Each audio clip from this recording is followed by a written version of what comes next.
என்ற முகரத்து தான் கணிச்சு வச்சிருந்தாங்க. முதல் மாதம் அவங்க மாசத்துக்கு ஃபர்ஸ்ட் மாசம் எது அதுல இப்ப சித்திரை முதல் மாசம் கணிச்சு வச்சிருக்காங்கல்ல. இதே மாதிரி அந்த மக்களுக்கு முகர்ரம் முதல் மாசம் அவங்களுக்கு தெரியும். இரண்டாவது மாசம் சஃபர், மூணாவது மாசம் ரபியுல் அவல். இந்த ரபியுல் அவலை மூன்றாவது மாதம் என்றுதான் அந்த மக்கள் சொல்லிக்கிட்டே இருந்ததுனால அதுல இதை போய் ஃபர்ஸ்ட் மாசம் மாத்தி ஒரு குழப்பம் செய்ய வேணாம்னு சொல்லி உமர் ரலியல்லாஹு அன்ஹு அவர்கள் காலத்துல அந்த முகர்ரத்தை எடுத்துக்கொண்டார்கள். அவங்க ஏதோ ஃபர்ஸ்ட் மாசமா சொன்னாங்க, அதையே சொல்லிக்கிறட்டும், நம்ம ஆண்டுக்கு மட்டும் ஹிஜ்ரத்தை எடுத்துக்கொள்வோம் முடிவு பண்ணிட்டாங்க. இதை நீங்க ஏன் வச்சுக்கணும், ஹிஜ்ரத்து போனதனுடைய கரெக்டான கவனிக்கிறதா இருந்தால் 2 மாசம் மைனஸ் பண்ணிக்கணும். நீங்க முகரத்துல இருந்து கணக்கு தான் வரும். ஹிஜ்ரத்து கணக்கு போட்டீங்கன்னா கணக்குல முகரத்துல இருந்து வரும். நீங்க மாச கணக்குல பேசுறதா இருந்தா ஒரு 500 மாசம் வந்துச்சுன்னா 498 மாசம் சொல்ல வேண்டியதான். ஏன்னா முகரத்தை சஃபரையும் கழிச்சு போடணும். அப்படி ஒரு மைனஸ் பண்ணிக்கிட்டாதான் கரெக்டான கணக்கு வரும். இப்படி ரசூல் ஸல்லல்லாஹு அலைஹி வஸல்லம் திங்கட்கிழமை போய் சேர்றாங்க. புறப்பட்டது எப்ப, அது பல அறிவிப்புகள் இருக்கு. சேர்ந்த மாசமும் தேதியும் தான் வரலாற்றில் இருக்கே தவிர புறப்பட்டது எப்ப என்பதற்கு என்ன இல்ல தெளிவான ஒரு மதீனாவுக்கு வந்த பிறகு இன்னும் எல்லாத்துக்கும் துல்லியமான வரலாறு கிடைக்குது. மதீனாவுக்கு அமைஞ்ச பிறகுதான் எல்லாத்துக்குமே துல்லியமா கரெக்டாவே என்ன செய்யும், அந்த முதல் வருடம் 2வது வருடம் சொல்ல ஆரம்பிப்பாங்க, கரெக்டா தகவல் கிடைக்குது. புறப்பட்டதே இல்லை. ஆனா அந்த அன்றைக்கு உள்ள கணக்குல ஒரு மக்காவுல இருந்து மதீனாவுக்கு சேர்வதற்கு 10 முதல் 12 நாட்கள் தேவைப்படும். அன்றைக்கு உள்ள அந்த ஒட்டகத்தில் ஒருவர் பயணம் சென்று வந்தால், அது நல்ல வேகமா வந்தால் ஒரு 10 நாளில் சேரலாம்.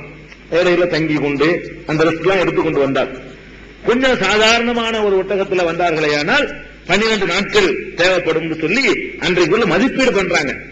அப்படி பார்த்தோம்னு சொன்னா அது ஒரு 12 நாள், ஒரு 3 நாள் இடையில பிரேக் பண்ணிருக்காங்க. இதுல குகையில, சவுர் குகையில, அது ஒரு 15 நாள். 15 நாளைக்கு முன்னாடி ரசூலுல்லாஹி ஸல்லல்லாஹு அலைஹி வஸல்லம் புறப்பட்டு இருக்காங்க. 15 நாளைக்கு முன்னாடி புறப்பட்டு சேர்ந்திருக்கலாம்னு ஒரு உத்தேசமா சொல்லலாம். கரெக்டா சொல்ல முடியாது. 15 இருக்கலாம், 14 இருக்கலாம். உத்தேசமா ஒரு நாள் 2 முன்ன பின்ன போகலாம். இப்படி புறப்பட்ட ரசூலுல்லாஹி ஸல்லல்லாஹு அலைஹி வஸல்லம் சேர்ந்து அங்கே தங்கிடுறாங்க. எங்க பனு அம்ரு கோத்திரத்தாருடைய கூட்டத்தில் தங்கி விடுகிறார்கள்.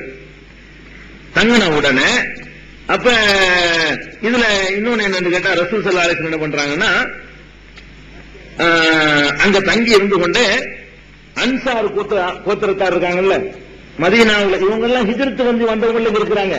இங்க இருக்கிறாங்கல்ல, இவங்க எல்லாம் ஹிஜ்ரத் பண்ணி வந்தவங்க, குபாவுல இருக்கிறவங்க எல்லாம் ரசூல் ஸல்லல்லாஹு என்ன பண்றாங்கன்னா, வந்தாச்சுன்னு சொல்லி தகவலை அனுப்பி அன்சாரிகள் மதீனாவாசிகள் கொஞ்சம் கூட்டிட்டு வாங்க அப்படின்னு ஆள் அனுப்புறாங்க.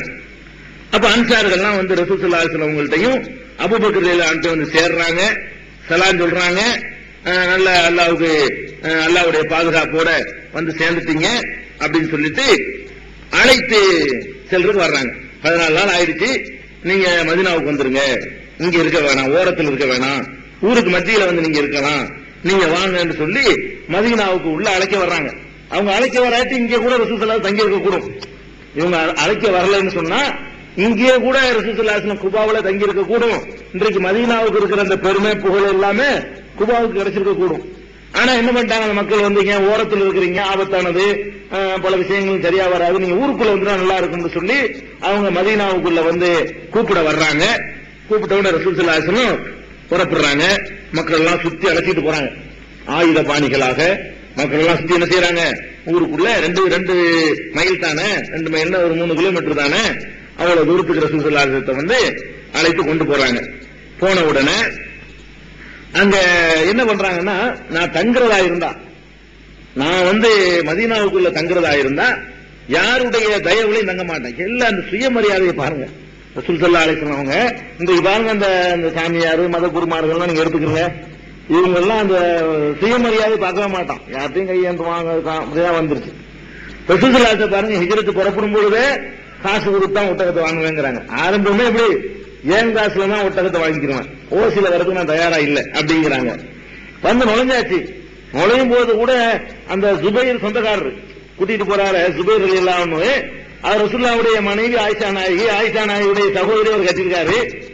அந்த வகையில் அவர் என்ன ஆகிறாரு, சகலையாவுக்கு பேரு சகலப்பாடி ஆயிடுறாருல, சகலப்பாடியோட தான் போய் ரசூல் ஸல்லல்லாஹு அலைஹி வஸல்லம் போய் தங்குறாங்க. 14 நாள் யார் வீட்லயும் போய் தங்கல, அகதியா போய் சகலப்பாடி வீட்டுல தான் போய் தங்குறாங்க. அந்த கூட்டத்தார் தான் தங்குறாங்க, இன்னொருத்தருக்கு தங்கல. மதீனாவுக்கு போகும்போது சொல்றாங்க, நான் யாருக்கும் சுமையா இருக்க விரும்பல, என்னுடைய தாய் வகை சொந்தக்காரர்கள் மாமன்மார்களுடைய கோத்திரம் குடும்பம் இருக்குது, அங்கதான் நான் வந்து தங்குவேன். சொந்தக்காரங்கன்னா சுமையா நினைக்க மாட்டாங்க. நான் என்னுடைய சொந்தக்காரங்கள்ட்ட வேணா நான் வந்து தங்கிக்கிறேன் சொன்ன உடனே அது ஹஸ்ரஜ் கோத்திரத்தில் அவங்க அம்மா இருக்காங்க ஆமினா, அதை வச்சுதான் ஆமினா வந்து அவங்க மதீனாவுடைய கோத்திரத்தை சேர்ந்தவங்கிறது வருது. என்னுடைய அம்மா வழி சொந்தக்காரங்க இருக்கிறாங்க, அந்த ஹஸ்ரஜ் கோத்திரத்துல தான் நான் தங்குவேன்னு சொல்றாங்க. அப்ப ரசூல் ஸல்லல்லாஹு அலைஹி வஸல்லமுடைய அவங்களுடைய பூர்வீகம் மக்காவா இருந்தாலும் அவங்க தகப்பனார் பூர்வீகம், அவங்க தாயாருடைய பூர்வீகம் எல்லாம் மதீனா தான். மதீனாவை சேர்ந்தவங்க இதெல்லாம் விளங்குது. சொல்லிவிட்டு சரின்னு ஒத்துக்கிறாங்க. போனா எங்க போய் தங்குறது? சொந்தக்காரங்களும் நிறைய பேர் உண்டாயிருக்கிறாங்க. இந்த கொள்கையின்பால இஸ்லாத்தின்பால் நிறைய பேர் வந்திருக்கிறாங்க. அங்கேயும் போட்டி, அதுல என் வீட்டுக்கு வாங்க உன் வீட்டுக்கு வாங்கன்னு போட்டி நடக்குது. அப்ப ரெண்டு விஷயங்கள், ரெண்டு அறிவிப்புகள் வருது. ரசூல் ஸல்லல்லாஹு அலைஹி வஸல்லம் கேட்கிறாங்க, சரி வந்துட்டோம் எங்க தங்குறதுன்னு வரும் பொழுது எது ஒரு இடத்துக்கு போகுது. போன உடனே ஒரு திறந்த வெளியான ஒரு இடம் இருக்குது. அந்த திறந்த வெளி இடத்துல வந்து பேரிச்சம்பழங்கள் இருக்குல்ல, அதை வந்து என்ன செய்வாங்கன்னா அதை சுத்தம் படுத்துவாங்க திடல்ல. நம்ம இந்த போர் அடிக்கிறதுக்கு வச்சிருப்பாங்கல்ல, விவசாயத்துல நெல்லாம் அறுத்துட்டு வந்து ஒரு இடத்துல கொண்டாந்து போட்டு போர் அடிப்பாங்க. அடிச்சு பதற வைக்கால் வேற நெல் வேறன்னு பிரிச்சு எடுப்பாங்க. இந்த மாதிரி பேரிச்சம்பழங்களை சுத்தப்படுத்துறதுக்கு ஒரு பொதுவான ஒரு திடல் ஒண்ணு இருக்குது. அந்த திடல் வந்து பனு நஜ்ஜார் என்ற குடும்பத்தாருக்கு சொந்தமானது. அந்த திடல் கிட்ட போய் ஒட்டகம் வந்து நிக்குது. இந்த ஒட்டகம் வந்து அந்த திடல் கிட்ட போய் கரெக்டா என்ன செய்யுது, நிக்குது. நீண்ட உடனே ரசூல் ஸல்லல்லாஹு அலைஹி வஸல்லம் சொல்றாங்க, இந்த நிக்குதுல இதுதான் மன்சில், இதுதான் ஒட்டகம் நின்று, இந்த இடம் தான் நம்முடைய இடம், நம்முடைய தங்குமிடம் இதுதான் அப்படின்ட்டாங்க. அப்படின்னு சொல்லிவிட்டு இந்த இடம் என்னப்பான்னு விசாரிக்கிறாங்க. இந்த இடம் யாருக்கு சொந்தம், யாருக்கு சொந்தம்?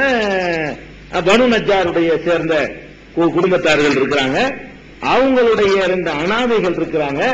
அந்த அனாதைகளை கூட அசாத் பின் ஜராரா, ஏற்கனவே நான் சொல்லியிருக்கேன்ல, இந்த ஹிஜ்ரத் 12 பேர்ல ஒருவர், அவர் எடுத்து வளர்க்கிறார் இந்த 2 அனாதைகளை.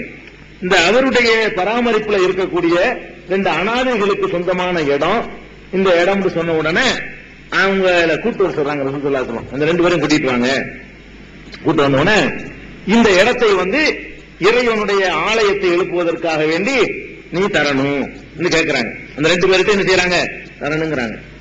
உடனே அவங்க என்ன சொல்றாங்க, எடுத்துக்கிறங்க, விலைக்குத்தான் தரணும். ரசூல் ஸல்லல்லாஹு அலைஹி வஸல்லம் எடுத்துக்க, சும்மா எடுத்துக்கிறாங்க, சும்மா எடுத்துக்கிற மாட்டேன், விலைக்கு நீங்க தரணும். சாமினூனி, விலைக்குத்தான் நாங்க தருவோம். அவங்க என்ன சொல்றாங்க, அல்லாஹ்விட்ட நாங்க கூலி எதிர்பார்க்கிறோம், உங்கள்கிட்ட நாங்க விலை எதிர்பார்க்கல. அந்த 2 அனாதைகளும் இந்த அசதிட்ட வளர்ந்ததுனால அவங்களும் முஸ்லீமா இருக்கிறாங்க. ஏன்னா அசதுங்கிறவர் ஏற்கனவே இஸ்லாத்துக்கு வந்துட்டாரு, அவற்றை வளரக்கூடிய பிள்ளைங்களும் அப்படித்தான் வளரும். அந்த மாதிரி ஒரு பற்றோட இருக்கிறதுனால அந்த அனாதை பிள்ளைங்க 2 பேரும் சொல்றாங்க, இல்ல அல்லாஹ்விடத்தில் நாங்க இதனுடைய கூலியை வாங்கிக்கிறோம். உடனே ரசூல் ஸல்லல்லாஹு ஒத்துக்கல, வேணாம் நீங்க காசு வாங்கிக்கிறீங்கன்னு சொல்லிட்டு ரசூல் ஸல்லல்லாஹு அலைஹி வஸல்லம் செய்யறாங்க, காசுக்கு தான் வாங்குறாங்க. இதுல 2-3 அம்சத்தை நீங்க கவனிக்கணும். ஒட்டகத்திலிருந்து புறப்பட்டு வரும்பொழுது காசு வாங்கிக்கிறீங்கிறாங்க, இங்க வந்து காசுக்கு தான் தரணுங்கிறாங்க. அப்ப வீசின கையும் வெறுங்கையுமா ரசூல் ஸல்லல்லாஹு அலைஹி வஸல்லம் வரல. இங்க நல்லா விளங்கிக்கணும். வரும்பொழுது வீசின கை வெறுங்கையை வச்சுக்கிட்டு ஏதாவது ஓய்ச்சோறு கிடைக்கும்னு வரல. அதுக்கு தங்கள்கிட்ட இருக்கிற பொருளாதாரத்தை எல்லாம் ஒரு மாதிரியா செட்டப் பண்ணி தான் எடுத்துட்டு வர்றாங்க. அந்த தங்க காசுகள் தானே, ஏதோ ஒண்ணு இல்லாம சும்மா வந்திருக்க முடியாது. இல்லன்னா அவ்வளவு ஒரு இடத்தையும் தாங்க விலைக்கு தாங்க, விலைக்கு தாங்க கேட்கறாங்க. நன்கொடை வாங்கி செய்யறாங்க, அவர்கிட்ட நன்கொடை வாங்கிக்கலாம்ல. இன்னொருவர்கிட்ட நன்கொடை வாங்கி செய்யலாம்னு இருந்தால் இடத்தையும் நன்கொடை தர்றேங்கிறார்ல, நன்கொடை வாங்கியிருக்கலாம்ல. யார்கிட்டையும் நன்கொடை வாங்க விரும்பல.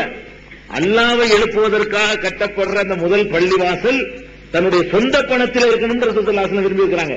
மஸ்ஜித் நபவி கட்டி இருக்கிற இடம் இருக்க